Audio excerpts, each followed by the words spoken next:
Good morning student. तो आज हम 10th क्लास में history for lesson the making of global world start करेंगे। तो इसका third part the 19th century, हम 19वीं सदी के बारे में पढ़ेंगे। 19th सेंचुरी जो 15 है, 1815 से और 1940 मींस 100 इयर्स के बारे में पढ़ेंगे। तो इसमें जो इकोनॉमी एक्सचेंज है उसके बारे में सबसे पहले 3 फ्लो है: ट्रेड, लेबर, कैपिटल। तो कैसे 19th सेंचुरी में 1815 टू 1914 100 इयर्स में हम 3 फ्लो के बारे में पढ़ेंगे। कैसे इकोनॉमी एक्सचेंज हुई, ट्रेड, लेबर एंड कैपिटल। तो the world change powerful in the 19th century, yes, profoundly world change profoundly in the 19th century. बहुत तेजी से विकसित हुआ एंड बदलाव आया। Economy, political, social, cultural and technological factor interacted in the complex way in the transformed society and reshape external relation, yes, दोबारा मतलब निर्माण हुआ एंड आपस में जो आंतरिक जो संबंध थे वो कैसे आर्थिक है, राजनीतिक है, सामाजिक है, सांस्कृतिक है एंड प्रौद्योगिकी जो फर्क है, जो कारक है, कैसे बदलाव आया। इकोनॉमिस्ट आइडेंटिफाई, जो अर्थशास्त्री है वो कैसे पहचानते, 3 टाइप ऑफ मूवमेंट, 3 टाइप के मूवमेंट है या फ्लो है। तो हम देखते हैं 3 टाइप के जो फ्लो है उसके बारे में, मींस प्रवाह कैसे है। तो इंटरनेशनल इकोनॉमी एक्सचेंज, जिससे अंतरराष्ट्रीय अर्थव्यवस्था में बदलाव आया है। First flow of the trade, हम फर्स्ट फ्लो की बात करते हैं व्यापार की। तो कैसे trade with the 19th century refer largely to trade in goods, yes, वस्तुओं को एक स्थान से दूसरे स्थान पर ले जाया जाता था। एग्जांपल के तौर पे क्लॉथ एंड व्हीट। जो सेकंड फ्लो है वो लेबर है। तो the second is flow of the labour, migration of the people in search of employment, yes, लोग बेटर रोजगार, अच्छा रोजगार के तलाश में एक स्थान से दूसरे स्थान पे प्रवास करते थे, माइग्रेशन करते थे। जो थर्ड फ्लो है वो है कैपिटल। तो देखते हैं पूंजी मींस मनी के बारे में। तो जो third is the movement of the capital for short term or long term investment or long distance, yes, दूर दूर तक लोगों ने काफी निवेश किया, इन्वेस्ट किया। 3 flow, all 3 flow were closely interwoven and affected people lives more deeply now than even before, yes, पहले से ज्यादा काफी लोगों का जो जीवन है वो प्रभावित हुआ है and interconnection could sometime be broken, and for example labor migration was often more rusticated than goods or capital। वस्तु और पूंजी कोई दिक्कत नहीं, आसानी से वन प्लेस टू अनदर ले जा सकता है, लेकिन लेबर को, जो मजदूरों को, जो प्रवासी, जो बहुत ही पाबंदी लगा दी, बहुत ही मुश्किल थी। And yet it helped us understand the 19th century world economy better। we look at the 3 flow together, yes। तो 19वीं सदी में जो 3 फ्लो थे उन पे जो तीनों एक साथ हुए, बंदी से लगाई। तो नेक्स्ट टॉपिक हमारा ए वर्ल्ड इकोनॉमी टेक्स है। तो विश्व की जो अर्थव्यवस्था है उसका उदय कैसे हुआ, तो इसके बारे में हम पढ़ेंगे। A good place to start is the changing pattern of the food production and consumption in industries Europe, yes.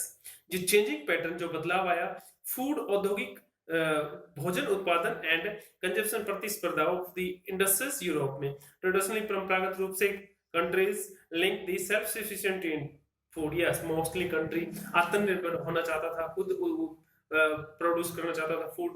But 19th century Britain self sufficient in the food meant lower living standard and social conflict, yes, धार्मिक टकराव होता रहा वहां पे Britain में। And बहुत ही निम्न जो दर्जे का जो फूड था, मींस कहने का भाव ये था कि 19वीं सदी में ब्रिटेन में पॉपुलेशन इंक्रीज होगी और फूड की शॉर्टेज होगी, मतलब सेल्फ सफिशिएंट नहीं बन पाया population. Why was this so? तो देखते हैं population growth from the late 18th century जब बढ़ी तो increase the demand for the food grain in Britain, yes. और फूड जो ग्रेन था, अनाज, भोजन अनाज, उनकी डिमांड बढ़ गई ब्रिटेन में। एंड अर्बन सेंटर, जो शहर में रहने वाले थे, एक्सपेंडेड दी इंडस्ट्रीज ग्रो, और उद्योग लगाना चाहते थे, demand for agriculture product, yes, और काफी डिमांड थी औद्योगिक उत्पादन की। And pushing up food grain price, yes, और अनाज के या खाद्य पदार्थों के दाम बढ़ गए तो under pressure from landed group, सरकार दबाव में आ गई, जो भूस्वामी को दबाव में आ गई सरकार, and government also restrict the import of corn, yes, जो बाहर से कॉर्न आता था मींस उस पे आयातित कॉर्न पे पाबंदी लगा दी। The allow law allowing the government to do this were commonly known as corn law. तो हम बात करते हैं कॉर्न लॉ।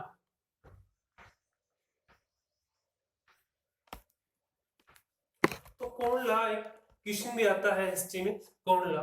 तो देखते हैं कॉर्न लॉ के बारे में। मींस कहने का भाव ये है कि जो बाहर से ब्रिटेन में जो कॉर्न आता था उस पे ब्रिटिश गवर्नमेंट ने लैंडेड ग्रुप के दबाव में आके पाबंदी लगा दी, और वहां जब पॉपुलेशन बढ़ी तो काफी डिमांड थी इंपोर्टेड कॉर्न की।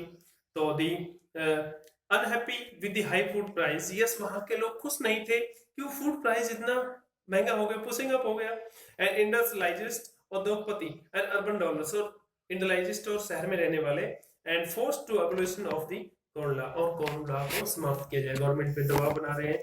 आफ्टर द कॉर्न लॉ, जब कॉर्न लॉ स्टेप निरस्त कर दिया तो food could be imported in the Britain more cheaply than they could be produce with the country.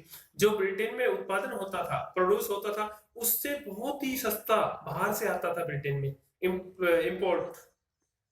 तो वहां के किसान जो थे वो त्राही त्राही मचा रहे हैं कि उनके किसानों का खर्चा ज्यादा और उनका जो कॉर्न था वो हाई प्राइस, लेकिन हाई प्राइस में गवर्नमेंट ने जो बाहर से आता था वो बहुत ही चीपली मिल जाता था। तो British agriculture was unable to compete with import, yes, आयातित जो कॉर्न था उससे ब्रिटिश जो फार्मर थे वो कम्पीट भी नहीं कर सकते थे। Waste area of land were new left uncultivated, yes, काफी एरिया जो छोड़ दिया जहां पे खेती नहीं की गई। And the thousand of man and women, काफी हजारों की संख्या में पुरुष महिला नव आउट ऑफ वर्क, और यस, ब्रिटेन को छोड़ के बाहर चले गए बेटर फ्यूचर के लिए। दे फ्लोक टू दी सिटीज और माइग्रेटेड ओवरसीज, यस, और शहर के शहर उजड़ गए और बेटर फ्यूचर के लिए प्रवास कर गए दूसरी जगह पे। एज फूड प्राइस फॉल, जैसे ही फूड प्राइस फॉल हुआ and consumption in Britain rose, yes, प्रतिस्पर्धा बढ़ी। From the mid 19th century faster industrial growth in Britain, yes, बहुत ही तेजी से 19वीं सदी में औद्योगिक इंडस्ट्रियल ग्रोथ हुई, वृद्धि हुई उद्योग की।